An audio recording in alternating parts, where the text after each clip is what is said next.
في دكتور أنا قصة شفتها عن لسانه في يوتيوب. هذا الرجل قال أنا كنت من الملحدين، أنا ملحد، ورزقت بطفلة. هذه الطفلة بعد كم يوم قامت تصير سودة، يعني نفس ما يجي ويروح، فوجهها قام يتغير يتبدل. وأنا طبيب أعرف، وإن كنت طبيب عام، أطباء الأخصائيين إجوا ملتفين حول بنتي قالوا هيدا تروح. يقول فخرجت من الغرفة، ذهبت إلى غرفة أخرى ودعوت بدعاء الملحدين. قلت يا رب ماكو غيرك، فإن كنت موجودا فأنقذ طفلتي. يقول عدت بعد ذلك شفت وجهها متغير، يرجع لها لونها يواشا واشا وصارت زينة. فبدأت أبحث عن الله وأبحث في الديانات المختلفة، وأصبح مسلما وداعية إلى الإسلام. قصته موجودة في يوتيوب. يعني حتى الملحد يلتجئ إلى ربه ساعة الساعة. فما دام أن الله هو الذي يربي، أن الله هو الملك، أن الله هو الذي يؤله إليه، فلم لا نستعيذ به في أمورنا، خاصة ما يرتبط بدواخلنا، لأن الخطر الأساسي يأتي من الداخل. الشيطان ضعيف جدا، مثل ضعف فيروس HIV، ضعيف، أقل ديتول يقضي عليه. لكن ما الذي يفعل هذا الفيروس؟ يأتي إلى جهاز المناعة، يضرب جهاز المناعة في الإنسان.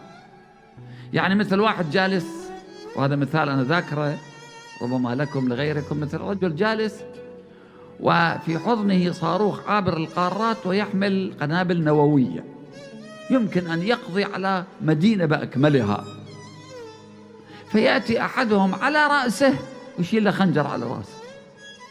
بس عنده هذا الصاروخ، شنو فائدته؟ خطر من هنا، من على رأسه جاء. إبليس قصارى ما يفعله أن يزين للناس الشر أو يوسوس لهم.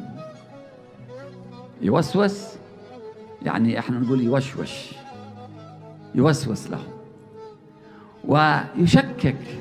يشككهم في أمور دينهم. التشكيك أمر سهل، أي إنسان يقدر يقول كل الكتب، كلام ما عليه جمرك، يحرك لسانه ويشكك الناس في دينهم، أن هذا غلط، أن هذا مو صحيح. منو يقول؟ منو راح وطلع؟ هذا مثل عراقي يقول منو راح ورجع وراسه مفشخ، يعني راسه مكسور في عالم البرزخ. إذا كان اللي يروح على عالم البرزخ ويرجع كان الأمر سهل، المشكلة ما تقدر ترجع، رايح. التشكيك، إبليس يركب مركب التشكيك في أمر الله. الإمام زين العابدين يقول وإني واثق من دليلي بدلالته، أنا واثق من ديني، ما شك.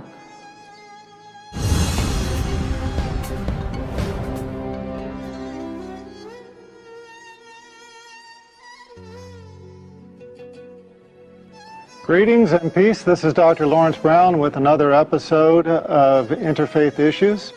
Today I'm going to talk about how I became Muslim. The story takes us back to 1990. In 1990, my second daughter was born. Now, I'm a doctor. I'm a medical doctor. So, 10 months later, in 1990, my second daughter, Hannah, was born. Now, Hannah was taken directly from the birthing room in the hospital to the neonatal intensive care unit. And at the time, I didn't know why. They did not tell me. I was a doctor working in the hospital. It was George Washington University Hospital, one of the most famous hospitals in the United States. That was the hospital where President Ronald Reagan went when he was shot. You cannot fault the medical care at that hospital. They had the highest medical care. So when I found out that my second daughter was blue, I was very concerned. I went and saw her in the intensive care unit. From the level of her chest down to her toes, she was a dusky, the only way I can describe it is a gunmetal blue, this deep, deep, dusky kind of blue. So that was the condition of my child. She was dying. Her body was suffocating. Now, as a doctor, I understood what this meant. I had assisted on numerous cardiothoracic surgeries. I knew that this almost certainly meant for this child that she would undergo emergency thoracic surgery. They would cut open her chest. They would replace the vessel with a graft. And these children, in general, don't do well.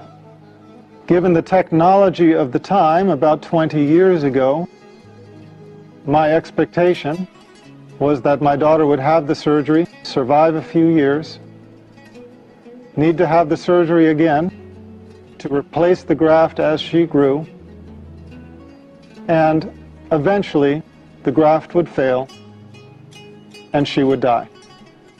And we were just watching her die.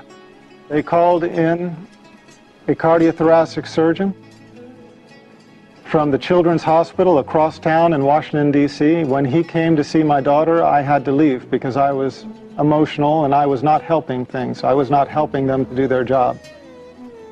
I left the intensive care unit. I went down the hallway. Because it's an intensive care unit, there's a prayer room nearby. Now, I remember very clearly walking into that room and praying for the first time in my life with sincerity. And I remember it because I had never prayed with sincerity before. I was never, at any time in my life, Christian. I used to be atheist. I was one of those who denied the existence of God. In fact, I tried to argue people away from believing in God. When I went into that prayer room, I remember one thing hit me right away, and that is that it was just a prayer room.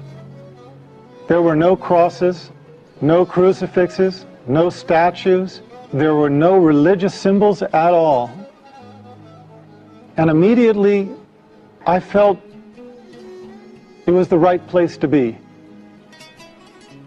But because I was atheist, I prayed a prayer which I have since come to know is a little bit infamous. It's a kind of a weak prayer, but it has its strength. And that prayer is, "Oh God, if you are there." You have to remember, I had spent all of my life denying God, denying His existence. At that moment, I realized there was nothing I could do. There was nothing in my worldly power to help this child.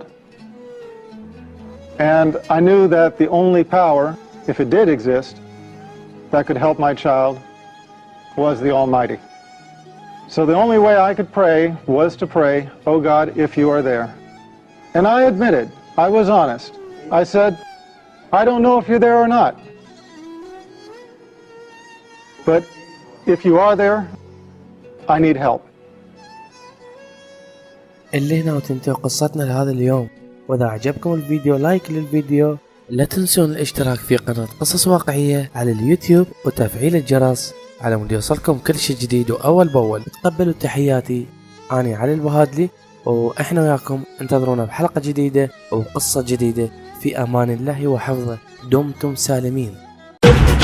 مرحبا بكم في قناة قصص واقعية. قناة قصص واقعية هي الحل الأمثل لكم ولكل فرد. كل فرد بداخله قصة معينة وما يقدر يوصلها للناس، تريد تقدر توصلها للناس، تفضل من خلال قناتنا.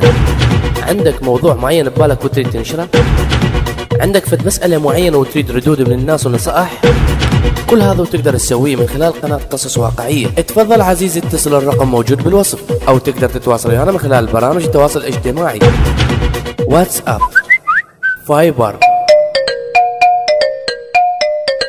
ايمو، تيليجرام. إذا كانت هذه لك أول زيارة لقناة قصص واقعية، ننصحك تشترك بالقناة وتفعل الجرس على متحصل كل شيء جديد من قناة قصص واقعية. قناة قصص واقعية، الحل الأمثل لك ولكل فرد.